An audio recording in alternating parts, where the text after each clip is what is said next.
KaraokeBooks. Middlemarch. George Eliot. Audiobook. Chapter 3. Say, Goddess, what ensued when Raphael, the affable archangel, Eve, the story heard attentive, and was filled with admiration and deep muse to hear of things so high and strange. Paradise Lost, B.V. If it had really occurred to Mr. Casaubon to think of Miss Brooke as a suitable wife for him, the reasons that might induce her to accept him were already planted in her mind, and by the evening of the next day the reasons had budded and bloomed. For they had had a long conversation in the morning, while Celia, who did not like the company of Mr. Casaubon's moles and sallowness, had escaped to the vicarage to play with the curate's ill-shod but merry children. Dorothea by this time had looked deep into the ungauged reservoir of Mr. Casaubon's mind, seeing reflected there in vague labyrinthine extension every quality she herself brought, had opened much of her own experience to him, and had understood from him the scope of his great work, also of attractively labyrinthine extent. For he had been as instructive as Milton's affable archangel, and with something of the archangelic manner he told her how he had undertaken to show, what indeed had been attempted before, but not with that thoroughness, justice of comparison, and effectiveness of arrangement at which Mr. Casaubon aimed, that all the mythical systems or erratic mythical fragments in the world were corruptions of a tradition originally revealed.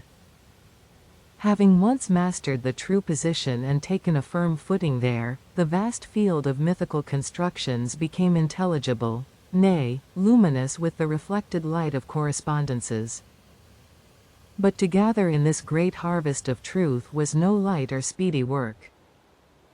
His notes already made a formidable range of volumes, but the crowning task would be to condense these voluminous still accumulating results and bring them, like the earlier vintage of Hippocratic books, to fit a little shelf. In explaining this to Dorothea, Mr. Casaubon expressed himself nearly as he would have done to a fellow student, for he had not two styles of talking at command.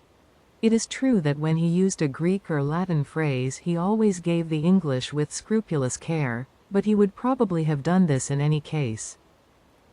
A learned provincial clergyman is accustomed to think of his acquaintances as of lords, knighties, and other noble and worthy men, that con Latin but litil. Dorothea was altogether captivated by the wide embrace of this conception. Here was something beyond the shallows of ladies' school literature. Here was a living Bossuet, whose work would reconcile complete knowledge with devoted piety. Here was a modern Augustine who united the glories of doctor and saint. The sanctity seemed no less clearly marked than the learning, for when Dorothea was impelled to open her mind on certain themes which she could speak of to no one whom she had before seen at Tipton, especially on the secondary importance of ecclesiastical forms and articles of belief compared with that spiritual religion, that submergence of self in communion with divine perfection which seemed to her to be expressed in the best Christian books of widely distant ages, she found in Mr. Casaubon a listener who understood her at once, who could assure her of his own agreement with that view when duly tempered with wise conformity, and could mention historical examples before unknown to her.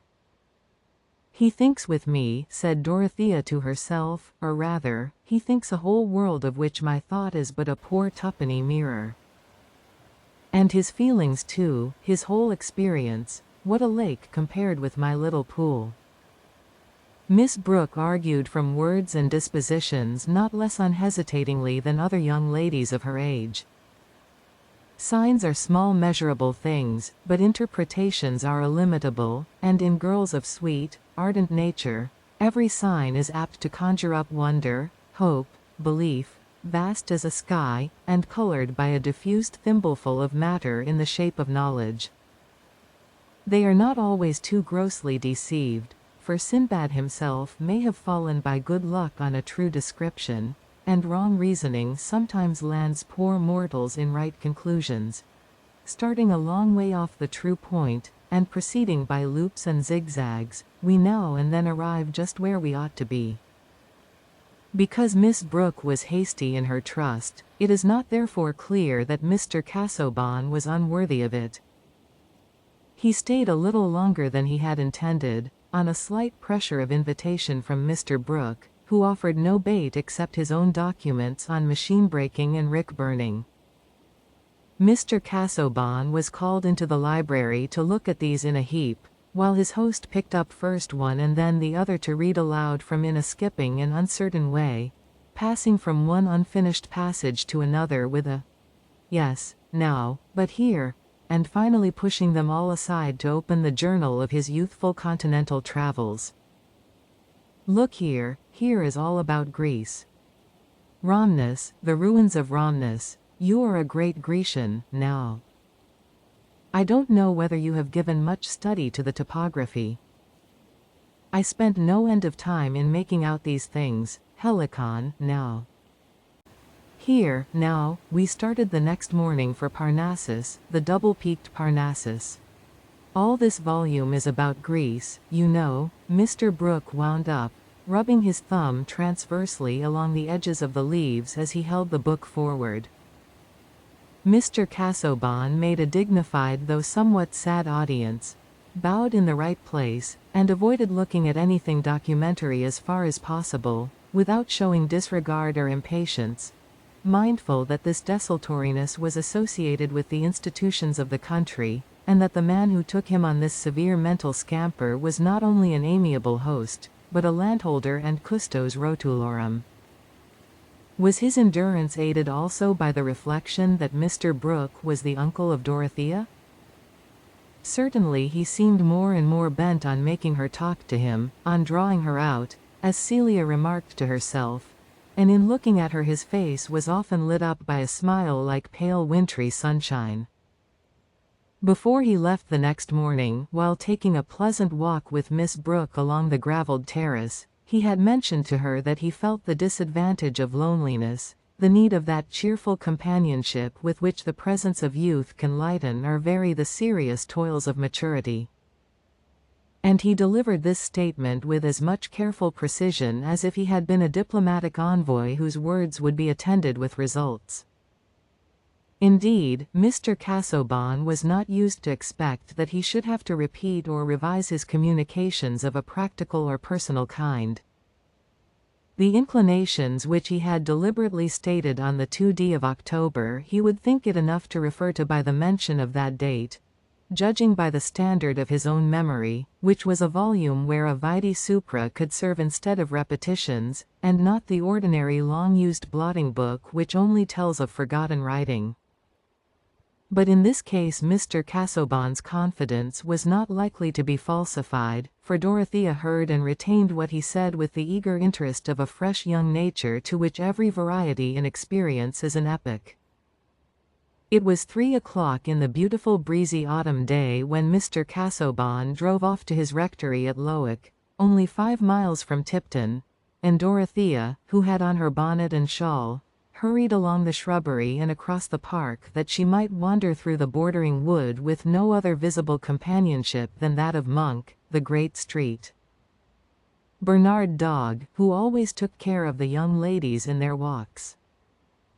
There had risen before her the girl's vision of a possible future for herself to which she looked forward with trembling hope, and she wanted to wander on in that visionary future without interruption. She walked briskly in the brisk air, the color rose in her cheeks, and her straw bonnet, which our contemporaries might look at with conjectural curiosity as at an obsolete form of basket, fell a little backward. She would perhaps be hardly characterized enough if it were omitted that she wore her brown hair flatly braided and coiled behind so as to expose the outline of her head in a daring manner at a time when public feeling required the meagerness of nature to be dissimulated by tall barricades of frizzed curls and bows, never surpassed by any great race except the Fijian. This was a trait of Miss Brooke's asceticism. But there was nothing of an ascetic's expression in her bright full eyes, as she looked before her, not consciously seeing, but absorbing into the intensity of her mood, the solemn glory of the afternoon with its long swaths of light between the far-off rows of limes, whose shadows touched each other.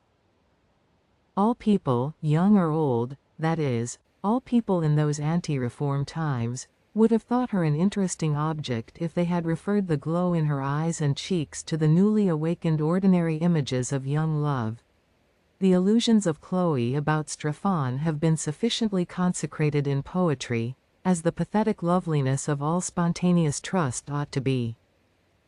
Miss Pippin adoring young Pumpkin, and dreaming along endless vistas of unwearying companionship, was a little drama which never tired our fathers and mothers, and had been put into all costumes. Let but Pumpkin have a figure which would sustain the disadvantages of the short-waisted swallowtail, and everybody felt it not only natural but necessary to the perfection of womanhood, that a sweet girl should be at once convinced of his virtue, his exceptional ability, and above all, his perfect sincerity. But perhaps no persons then living, certainly none in the neighborhood of Tipton, would have had a sympathetic understanding for the dreams of a girl whose notions about marriage took their color entirely from an exalted enthusiasm about the ends of life, an enthusiasm which was lit chiefly by its own fire, and included neither the niceties of the trousseau, the pattern of plate, nor even the honors and sweet joys of the blooming matron. It had now entered Dorothea's mind that Mr. Casaubon might wish to make her his wife, and the idea that he would do so touched her with a sort of reverential gratitude. How good of him, nay, it would be almost as if a winged messenger had suddenly stood beside her path and held out his hand towards her. For a long while she had been oppressed by the indefiniteness which hung in her mind, like a thick summer haze, over all her desire to make her life greatly effective. What could she do, what ought she to do, she, hardly more than a budding woman, but yet with an active conscience and a great mental need, not to be satisfied by a girlish instruction comparable to the nibblings and judgments of a discursive mouse. With some endowment of stupidity and conceit, she might have thought that a Christian young lady of fortune should find her ideal of life in village charities, patronage of the humbler clergy, the perusal of female scripture characters, unfolding the private experience of Sarah under the old dispensation, and Dorcas under the new, and the care of her soul over her embroidery in her own boudoir, with a background of prospective marriage to a man who, if less strict than herself, as being involved in affairs religiously inexplicable, might be prayed for and seasonably exhorted. From such contentment poor Dorothea was shut out. The intensity of her religious disposition, the coercion it exercised over her life, was but one aspect of a nature altogether ardent, theoretic, and intellectually consequent. And with such a nature struggling in the bands of a narrow teaching, hemmed in by a social life which seemed nothing but a labyrinth of petty courses, a walled-in maze of small paths that led no whither, the outcome was sure to strike others as at once exaggeration and inconsistency.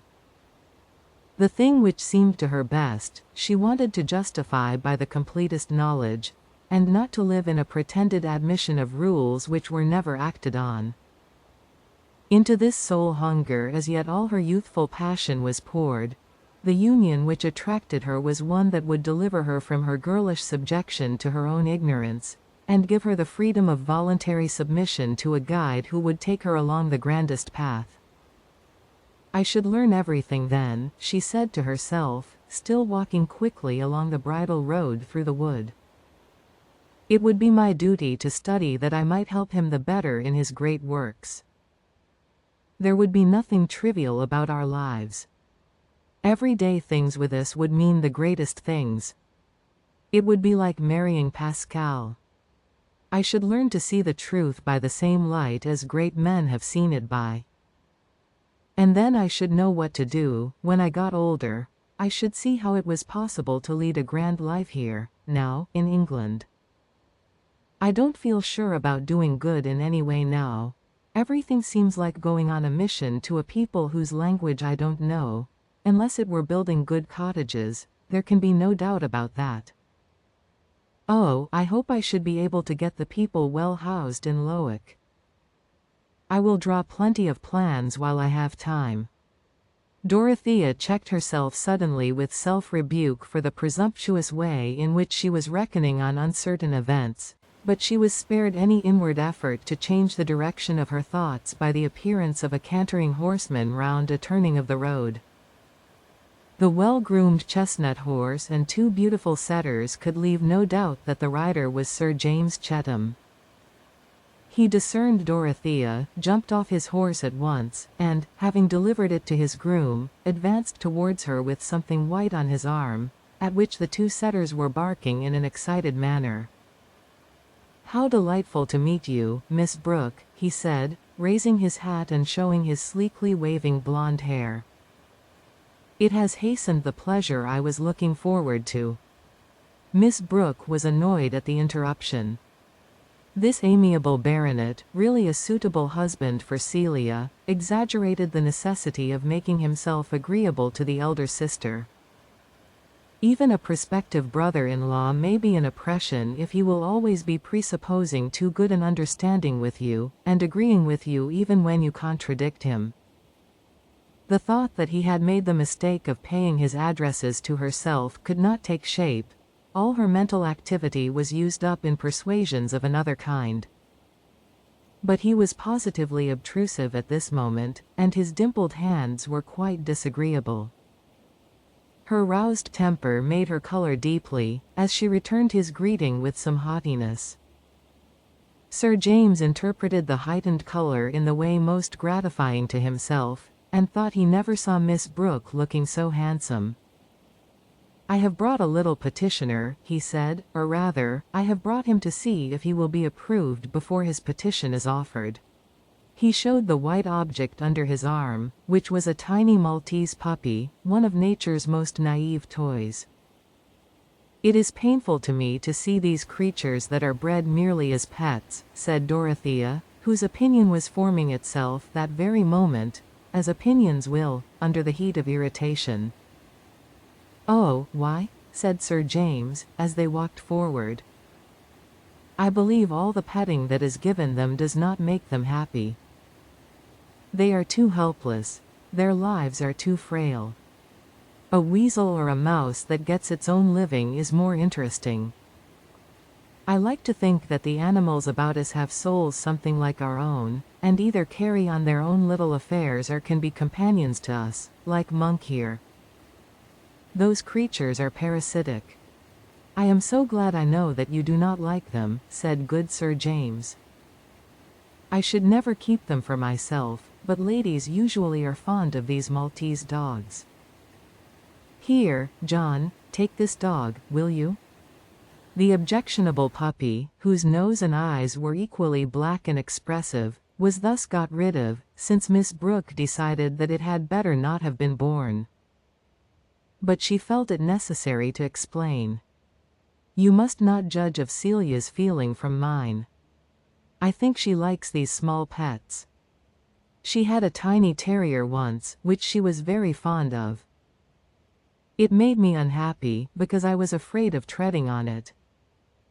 I am rather short-sighted. You have your own opinion about everything, Miss Brooke, and it is always a good opinion." What answer was possible to such stupid complimenting? "Do you know, I envy you that," Sir James said, as they continued walking at the rather brisk pace set by Dorothea. "I don't quite understand what you mean." "Your power of forming an opinion." "I can form an opinion of persons. I know when I like people.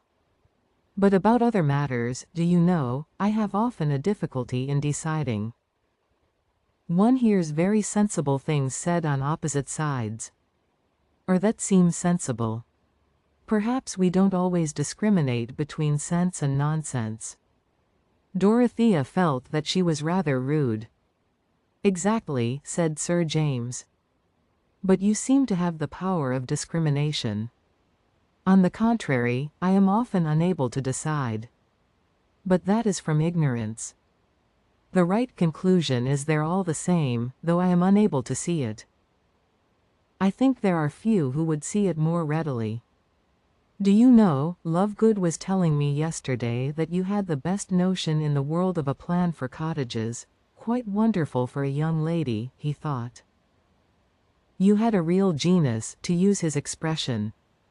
He said you wanted Mr. Brooke to build a new set of cottages, but he seemed to think it hardly probable that your uncle would consent. Do you know, that is one of the things I wish to do, I mean, on my own estate. I should be so glad to carry out that plan of yours, if you would let me see it. Of course, it is sinking money, that is why people object to it.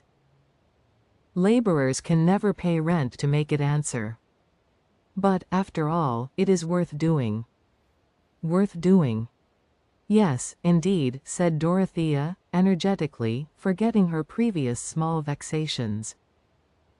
I think we deserve to be beaten out of our beautiful houses with a scourge of small cords, all of us who let tenants live in such sties as we see round us. Life in cottages might be happier than ours, if they were real houses fit for human beings from whom we expect duties and affections. Will you show me your plan?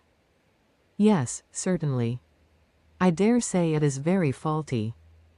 But I have been examining all the plans for cottages in Loudon's book, and picked out what seem the best things. Oh, what a happiness it would be to set the pattern about here. I think instead of Lazarus at the gate, we should put the pigsty cottages outside the park gate. Dorothea was in the best temper now. Sir James, as brother-in-law, building model cottages on his estate, and then, perhaps, others being built at Lowick, and more elsewhere in imitation. It would be as if the spirit of Oberlin had passed over the parishes to make the life of poverty beautiful. Sir James saw all the plans, and took one away to consult upon with Lovegood. He also took away a complacent sense that he was making great progress in Miss Brooke's good opinion. The Maltese puppy was not offered to Celia, an omission which Dorothea afterwards thought of with surprise, but she blamed herself for it. She had been engrossing Sir James. After all, it was a relief that there was no puppy to tread upon. Celia was present while the plans were being examined, and observed Sir James's allusion. He thinks that Dodo cares about him, and she only cares about her plans. Yet I am not certain that she would refuse him if she thought he would let her manage everything and carry out all her notions. And how very uncomfortable Sir James would be. I cannot bear notions. It was Celia's private luxury to indulge in this dislike. She dared not confess it to her sister in any direct statement, for that would be laying herself open to a demonstration that she was somehow or other at war with all goodness. But on safe opportunities, she had an indirect mode of making her negative wisdom tell upon Dorothea, and calling her down from her rhapsodic mood by reminding her that people were staring, not listening. Celia was not impulsive. What she had to say could wait, and came from her always with the same quiet staccato evenness. When people talked with energy and emphasis, she watched their faces and features merely. She never could understand how well-bred persons consented to sing and open their mouths in the ridiculous manner requisite for that vocal exercise. It was not many days before Mr. Casaubon paid a morning visit, on which he was invited again for the following week to dine and stay the night. Thus Dorothea had 3 more conversations with him, and was convinced that her first impressions had been just. He was all she had at first imagined him to be. Almost everything he had said seemed like a specimen from a mine, or the inscription on the door of a museum which might open on the treasures of past ages, and this trust in his mental wealth was all the deeper and more effective on her inclination because it was now obvious that his visits were made for her sake. This accomplished man condescended to think of a young girl, and take the pains to talk to her, not with absurd compliment, but with an appeal to her understanding, and sometimes with instructive correction. What delightful companionship! Mr. Casaubon seemed even unconscious that trivialities existed, and never handed round that small talk of heavy men which is as acceptable as stale bride cake brought forth with an odor of cupboard. He talked of what he was interested in, or else he was silent and bowed with sad civility. To Dorothea this was adorable genuineness, and religious abstinence from that artificiality which uses up the soul in the efforts of pretense. For she looked as reverently at Mr. Casaubon's religious elevation above herself as she did at his intellect and learning. He assented to her expressions of devout feeling, and usually with an appropriate quotation, he allowed himself to say that he had gone through some spiritual conflicts in his youth. In short, Dorothea saw that here she might reckon on understanding, sympathy, and guidance. On one, only one, of her favorite themes she was disappointed. Mr. Casaubon apparently did not care about building cottages, and diverted the talk to the extremely narrow accommodation which was to be had in the dwellings of the ancient Egyptians, as if to check a too high standard. After he was gone, Dorothea dwelt with some agitation on this indifference of his, and her mind was much exercised with arguments drawn from the varying conditions of climate which modify human needs, and from the admitted wickedness of pagan despots. Should she not urge these arguments on Mr. Casaubon when he came again? But further reflection told her that she was presumptuous in demanding his attention to such a subject. He would not disapprove of her occupying herself with it in leisure moments, as other women expected to occupy themselves with their dress and embroidery, would not forbid it when. Dorothea felt rather ashamed as she detected herself in these speculations. But her uncle had been invited to go to Lowick to stay a couple of days. Was it reasonable to suppose that Mr. Casaubon delighted in Mr. Brooke's society for its own sake, either with or without documents? Meanwhile that little disappointment made her delight the more in Sir James Chetham's readiness to set on foot the desired improvements. He came much oftener than Mr. Casaubon, and Dorothea ceased to find him disagreeable since he showed himself so entirely in earnest, for he had already entered with much practical ability into Lovegood's estimates, and was charmingly docile.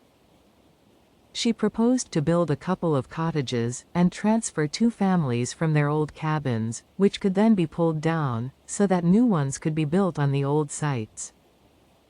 Sir James said, exactly, and she bore the word remarkably well.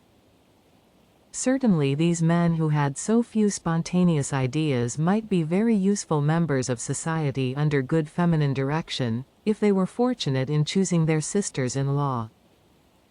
It is difficult to say whether there was or was not a little willfulness in her continuing blind to the possibility that another sort of choice was in question in relation to her.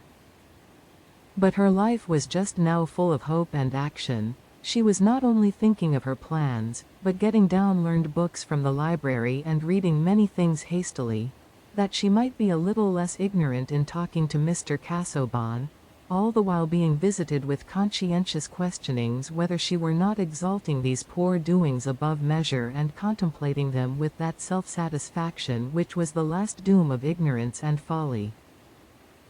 If you liked what you heard, please subscribe to the channel.